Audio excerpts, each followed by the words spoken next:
News চ্যানেলের মাধ্যমে আমরা জানতে পেরেছি 15 নম্বর ওয়ার্ড এলাকায় একজন বৃদ্ধা অসহায় এবং অত্যন্ত শীর্ণকায় চলাফেরা করতে পারে না, বাঁচার সংস্থান নেই, ভাতাটাও বন্ধ হয়ে আছে কেন।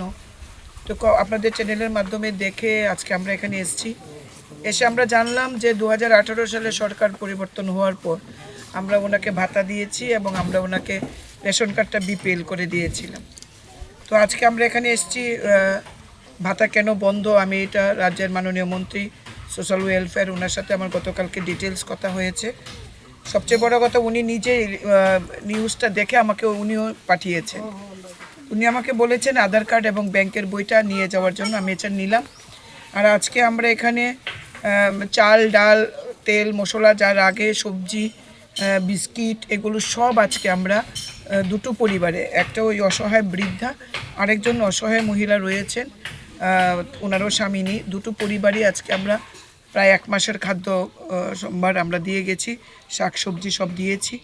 আমাদের সঙ্গে 15 নম্বর ওয়ার্ডের কাউন্সিলর নিতিন সাহা আছেন, আমাদের সংগঠনের সব লোকেরা আছে, আমাদের সঙ্গে পঞ্চায়েত সমিতির সম্মানীয় সদস্য আছেন। তো আমরা কিছু ক্যাশ অর্থ দু পরিবারেই 1000 টাকা করে অর্থ রাশি আমরা এখানে প্রদান করেছি। আমরা এই দুটো পরিবারের দায়িত্ব আমরা নিয়েছি। আমাদের এই কাজ আমাদের চলতে থাকবে যতদিন এরা পৃথিবীর বুকে আছেন। এদের অন্তত বেঁচে থাকার যে উপকরণগুলি দরকার সেগুলো আমরা দিয়ে যাব। আগামী কিছুদিনের মধ্যে 2টি পরিবারে আমরা টয়লেট দেব, বিদ্যুতের কানেকশান দেব এবং বিছানাপত্র যা লাগে, বেডশিট, কম্বল যা লাগে 1-2 দিনের মধ্যে এগুলো আমরা পাঠিয়ে দেব।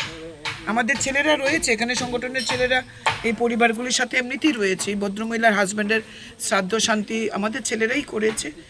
আমাদের একটাই, যেটা আমরা সেবাহী সংগঠন বলি, এটা আমাদের মুখের কথা না, আমরা কাজের মাধ্যমেও দেখাই। তো এতদিন এরা এদের পাশে ছিল, এখন আমরাও জুড়লাম, আমরা এই কাজটা করে যাব। ধন্যবাদ।